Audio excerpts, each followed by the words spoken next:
For 50 years, if you drove down an American highway, you were driving over the work of one Milwaukee giant. They didn't just build machines, they paved the modern world. This was the Concrete King, an empire that served the Great Depression, poured the Hoover Dam, and built the airstrips that won World War II. They seemed unsinkable. But then came the Screaming Jimmies, the Ghost Movement, and a mechanical plague known simply as the Koehring leaks. They stopped listening to their machinists and started listening to their bankers. In the end, it wasn't a competitor that killed them. It was a 21% interest rate and a single catastrophic typo that sold $1 billion legacy for scrap value. This is how the king lost his crown.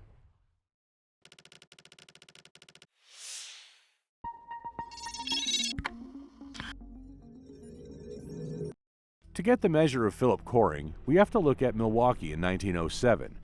This was the machine shop of the world, where metallurgy and precision mechanics built an industrial powerhouse. But out on the street, road building was still stuck in the Stone Age. If the city wanted to pave a street, it was an act of brute force. Even when stationary steam mixers showed up, the real problem wasn't mixing the concrete, it was moving it. You had a heavy, curing sludge that had to get from the drum to the pouring site before it turned to stone. It was a bottleneck.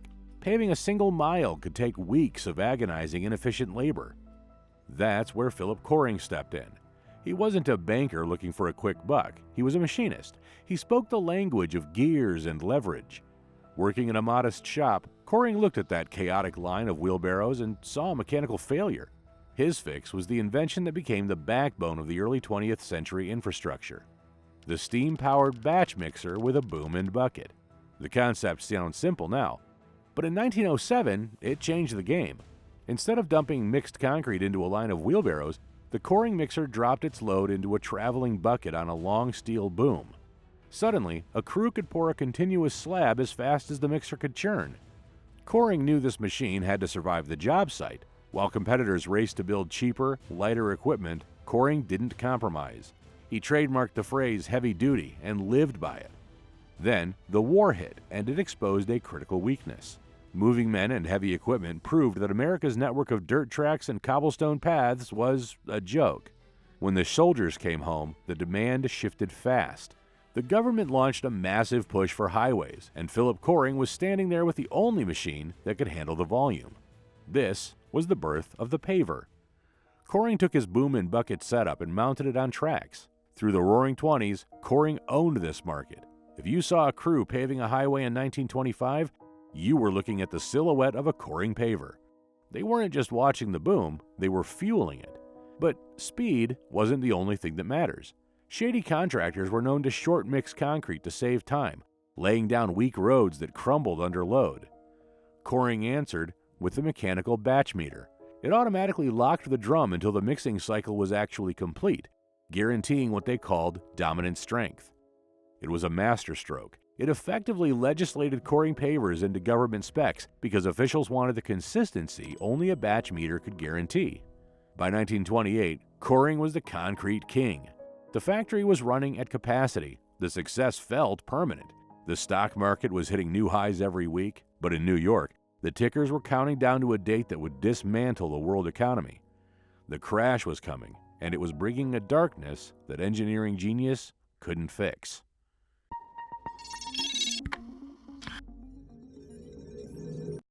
That darkness didn't creep in. It slammed the door shut. By 1928, Philip Koehring had bet the farm on expansion. He helped form the National Equipment Corporation, NEC, a massive holding company designed to be the General Motors of construction. The strategy ran on leverage and the assumption that the building boom was permanent. But when the market crashed in '29, that leverage turned into a trap. Construction didn't just slow down, it stopped. State highway budgets evaporated, and the silence on the Milwaukee factory floor was louder than any machine. For a founder like Philip, this wasn't just a balance sheet problem. He knew the names of the men he was laying off.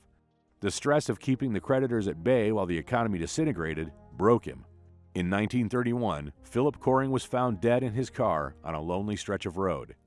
Suicide. The man who mechanized the road had been broken by the halt of its progress. It's heavy to think about. Philip Koehring's story is a reminder that even the most heavy-duty spirits have their limits. In 1931, the language for the kind of burnout he faced didn't exist. You were simply expected to carry the weight until you couldn't anymore. We live in a different era now, but those pressures remain. While many focus on building this time of year, real growth often comes from understanding our internal patterns.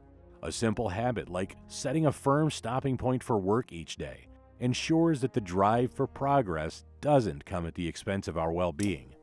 Therapy works in a similar way. It's a consistent habit that helps navigate life's stresses. That's why BetterHelp is a paid partner for this video. It's entirely online, flexible, and matches you with a credentialed therapist in as little as 48 hours via text, phone, or video. To ensure you find the right fit, BetterHelp matches you with a therapist based on your specific preferences, their own clinical experience, and over a decade of matching expertise. The platform is designed to be flexible, allowing you to communicate via text or through scheduled phone and video sessions from wherever you are. Most importantly, if you don't feel a connection with your first therapist, you can easily switch at any time for no extra cost. If the weight of your own empire feels heavy, give it a try. Get 10% off your first month at betterhelp.com/heavymatic or click the link in the description. The company was headless in the middle of the Great Depression. Bankruptcy looked like a sure thing, but the surviving leadership, rallying under William Koehring, refused to kill the lights. They found a lifeline in the desert. The Hoover Dam project was kicking off, a job that required concrete on a scale nobody had ever seen. The 6 companies consortium couldn't afford downtime. They needed beasts. They picked the NEC to supply the massive 56S Smith tilter mixers. These weren't your standard street pavers. These were industrial giants designed to mix and pour 3.25 million cubic yards of concrete in 120-degree heat. This concrete wasn't just a job, it was oxygen. It kept the cash flowing and the factory open when most of the competition was selling off their tooling for scrap. Then, the world caught fire again. World War II shifted the American gear from survival to dominance. The military needed heavy iron, and they needed it yesterday. While the factory churned out cranes for shipyards and tank plants, the real test came in the Pacific Theater. The Navy's Seabees had a specific problem. They had to turn jungle islands into B-29 airstrips in a matter of days. Their weapon of choice was the Koehring 34E Twinbatch paver. The Twinbatch name mattered. It used a 2-drum system to cycle the mix, transferring the batch from one drum to the next halfway through the cycle. This meant you could seek fresh aggregate into the first drum while the second drum was finishing the previous load. It cut the cycle time down effectively by half. On islands like Tinian, this speed was the difference between a dirt path and an 8,500-foot runway capable of launching heavy bombers. These machines ran in salt air, coral dust, and mud, and they didn't quit. By 1945, Koehring had done more than survive. They had battle-tested their engineering in the harshest conditions on Earth. The war forced them to toughen their designs and diversify their thinking. Their contribution was so vital, they earned the Army-Navy E Award for Excellence. As the guns fell silent, the books were black, the shop was full, and the technology was ready for the next boom.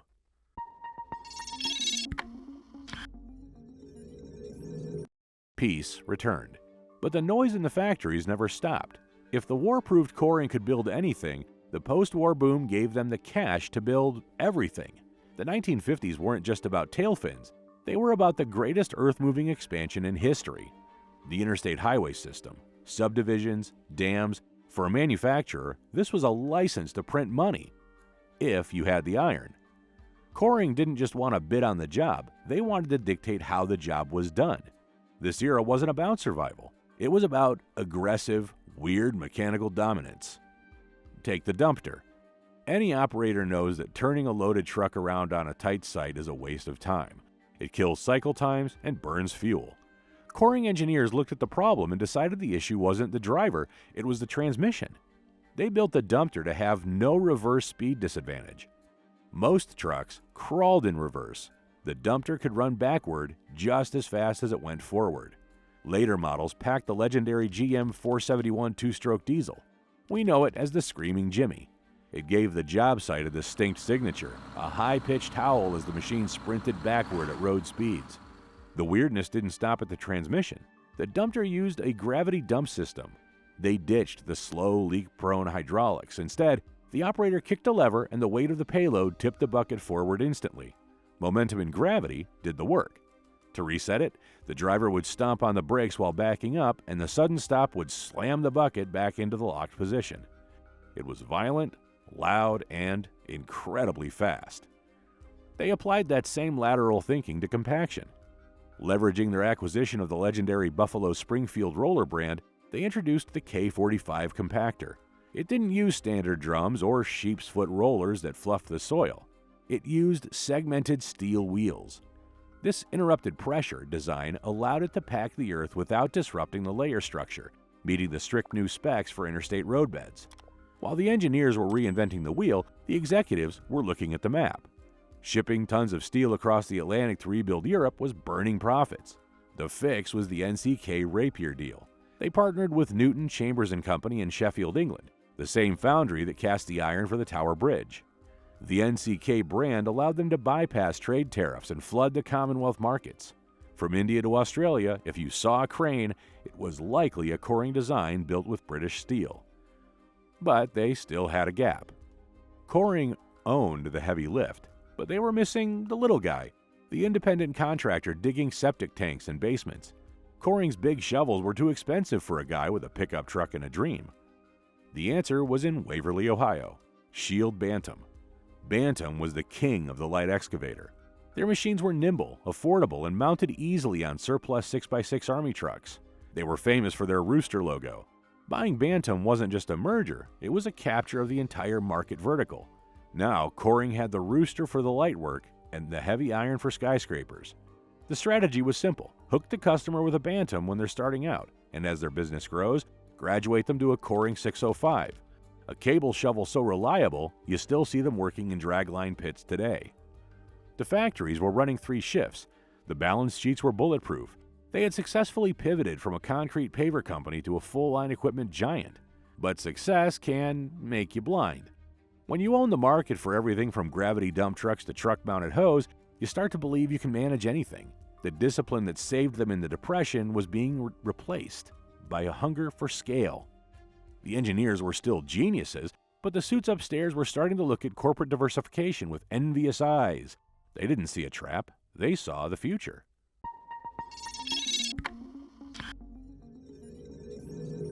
By the 1960s, the business world had fallen in love with a dangerous idea: the conglomerate. The theory was that if you owned enough unrelated business, you'd never fail. If one market went down, another would go up. Koehring swallowed this logic whole. They stopped asking if a new acquisition made sense for a construction company and started asking if it simply printed money. You have to look at the shopping list to understand the mess. In a short span, they bought companies making plastic injection molds, fruit harvesters, water well drills, and road rollers. They weren't just the concrete kings anymore. They were a holding company trying to manage a portfolio that made no operational sense. The most baffling buy was the Fox River Tractor Company. You might wonder what a forage harvester has to do with paving a highway. The answer is nothing. This wasn't just a distraction, it was a liability trap. Farm equipment like forage harvesters had unguarded moving parts. When accidents happened on farms, the lawyers didn't sue the broke farmer. They came for the parent company. The engineers in Milwaukee, who knew how to shield a paver gear drive, suddenly had to worry about legal defenses for corn choppers. It bled resources away from the core machinery. Global ambition also led them to Germany. They acquired Menck, a legendary name in Europe known for massive steam shovels and pile drivers. On paper, it looked like a power move, American production speed meeting German precision. In reality, it was a headache. Managing a heavy industry giant across the Atlantic without email or fax was a logistical nightmare. It wasn't just culture, it was the hardware. American mechanics hated them because you needed a metric tool set to fix them in an imperial world. The parts didn't fit and the metrics didn't align. Instead of a foothold in Europe, Menck became a heavy rock in a backpack that was already too full. To make matters worse, the home front was crumbling. The industry was shifting away from mobile pavers towards central mix plants, killing the cash cow. Desperate for a new winner, the engineering department began chasing novelty over reliability. Enter the Skooper. Now, this thing was a hybrid freak. It tried to sit between a wheel loader and a hydraulic excavator. It didn't drive into the pile like a loader, but it didn't swing its upper house like a hoe either. It sat stationary and used long-stroke hydraulic cylinders to thrust the bucket forward, crowd, and dump. Koehring saw it as a revolution, a machine that eliminated the wasted motion of driving back and forth. But in the field, it was an answer to a question nobody asked. It was complex, heavy, and required a perfect setup to work. Contractors didn't want weird hybrids. They wanted machines that worked in the mud. Then came the giants. The 1970s brought an obsession with size, and Koehring unveiled the 1266. This wasn't just an excavator. It was a land-based ship. It weighed 375,000 pounds, nearly 188 tons. It stood as tall as a building. It was designed to move mountains of earth in a single pass, feeding the hunger for strip mining and massive infrastructure. The 1266 was a beast, but it was born at the worst possible time. It was powered by twin Detroit diesel 12V71 engines. That setup was conceived when oil was cheap, but when the 1973 oil crisis hit, the math changed overnight. Those twin V12s burned 40 to 50 gallons of diesel per hour under load.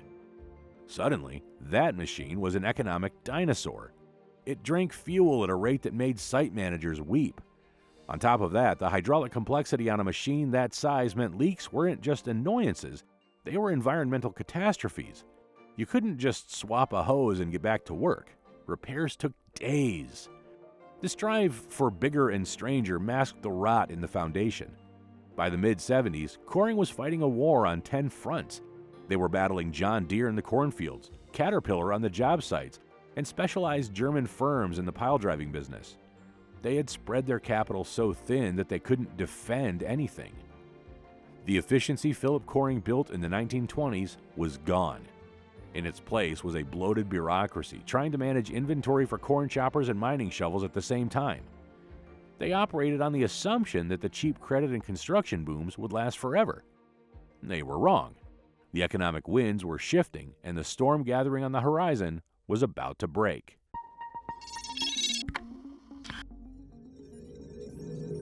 By the mid-70s, the mood around Koehring shifted from admiration to frustration. The company earned a nickname that stuck like tar, the Koehring Leaks. This wasn't a clever marketing slogan. It was a literal description of a mechanical plague infecting their excavator line, specifically the Model 666. How does an engineering giant screw up this badly? The answer is the rush to modernize. The industry was ditching cables for hydraulics, and Koehring needed speed. They got the power right, but they failed on control. The Model 666 used an antiquated air-over hydraulic control system. This hybrid design was a nightmare. It introduced a frustrating lag between the operator's hand and the bucket, but worse, in cold weather, moisture in the air lines would freeze. This caused ghost movements. You'd have a 40-ton machine drifting or swinging without the operator touching a lever. That isn't just annoying, it's lethal. On top of the ghosting, the system ran hot, way too hot. The hydraulic fluid, the lifeblood of the machine, would cook the seals until they disintegrated. Operators watched in disgust as their machines began to bleed hot oil over the undercarriage and into the dirt. For a contractor, this is the ultimate sin. It means downtime to replace seals, gallons of expensive fluid wasted, and an EPA mess. Trust is the only currency that matters in this trade, and with every gallon of oil that hit the ground, Koehring was losing customers. While the engineers scrambled to redesign cooling loops, the suits were fighting a war they couldn't win. The conglomerate was too fat. They were trying to manage corn choppers in Fox River and pile drivers in Germany, while the core business in Milwaukee was fading. But mechanical failures can be fixed. You can retrofit, you can recall. What you can't fix is an economic guillotine. As 1980 rolled in, inflation was eating the dollar alive. To halt the spiral, Fed Chairman Paul Volcker did the unthinkable. He tightened the money supply to suffocate the economy. By December 1980, the prime rate hit 21.5%. To understand the violence of that number, remember that the prime rate is what banks charge their best corporate customers. Just a few years earlier, rates were in the single digits. For a conservative company, 21.5 is painful. For a bloated conglomerate like Koehring running on a floating rate debt to buy farm equipment factories, it was a death sentence. Their debt service payments tripled overnight. They were shoveling cash into the furnace of interest payments just to keep the lights on. It was a perfect storm. The rates didn't just kill the factory, they killed the dealers. Dealers run on floor plan financing. They pay interest on every machine sitting on the lot. When the rate hit 21.5%, holding inventory became suicide. Dealers stopped ordering immediately. Koehring's revenue collapsed. Then, the final insult, a self-inflicted wound. In September 1980, dealing with a debt owed by a dealer named Pacific Trencher, a clerk at Koehring Finance made a typo on a legal filing. They checked the box for termination instead of release. That accidental checkmark wiped out Koehring's security interest in the collateral. That single clerical error cost the company $11 million in punitive damages. It signaled to the world that the management in Milwaukee had completely lost the plot. By late 1980, the Concrete King was arguably insolvent. They had assets, but they were frozen in unsold iron. The stock price tanked as Wall Street realized the company was drowning in leverage. Koehring had survived the Depression, the death of its founder, and World War II, but it couldn't survive bad seals and 21.5% interest. The independence of the company was over. The water was filled with blood, and the corporate raiders were starting to circle.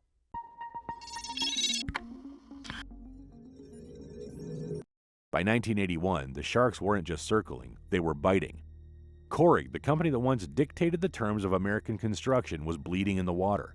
The debt load and the Koehring leak scandal had tanked the stock price until the empire was trading for pennies on the dollar. This attracted a specific kind of predator, AMCA International.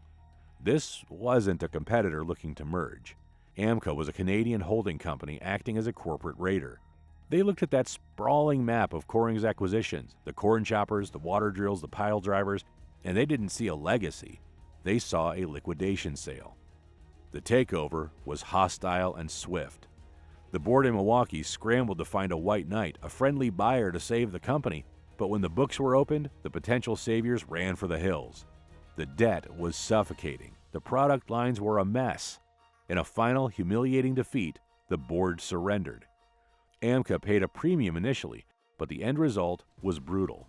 By 1987, the core Koehring and Lorraine crane and excavator assets were dumped to Northwest Engineering, the precursor to Terex, for just $21.9 million. Think about that. The Concrete King, the company that paved the interstates and built the Hoover Dam mixers, sold for scrap value. What followed was a chop shop operation. AMCA wasn't interested in managing a chaotic portfolio. They were there to extract cash. They sliced the giant into bite-sized pieces. The road equipment, the compaction and paving lines, descendants of Philip Koehring's original patents, were absorbed by BOMAG.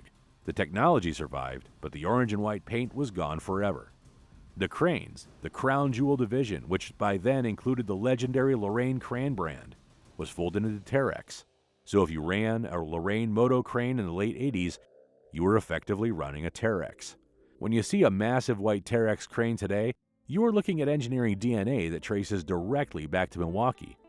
For years, those final generation machines like the 6625 wore the Terex white livery, but still roared with the specific sound of a Detroit diesel. The excavators, the hydraulic hoe line, the source of so much trouble, eventually faded away, overtaken by competitors who mastered the hydraulics faster. The human cost hit Milwaukee hard. The factories that ran 3 shifts during the war went dark. The sound of metal stamping that had been the heartbeat of the North Side for 70 years just stopped. It wasn't just a business failure, it was the dismantling of a community.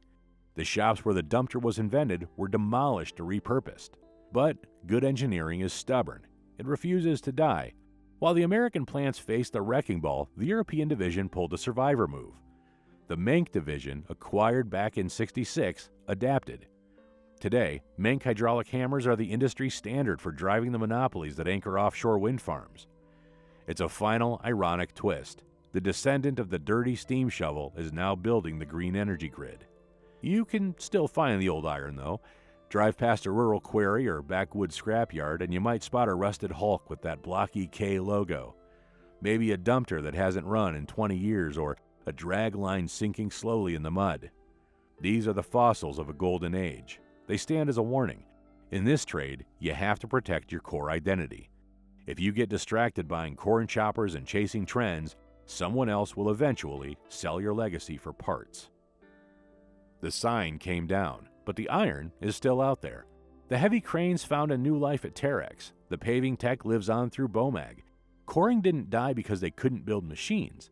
They died because they forgot what they were. They stopped being a heavy equipment company and tried to be a bank. But the legacy isn't just in the history books. It's under your tires. Next time you drive down the interstate, remember who paved the way out of the mud. Now, I want to hear from the guys who actually sat in the seat. Did you run a screaming Jimmy Dumptor? Or did you spend your winters replacing blown seals on a leaking 666? Drop your war stories in the comments below. Stay safe, and we'll see you on the next one.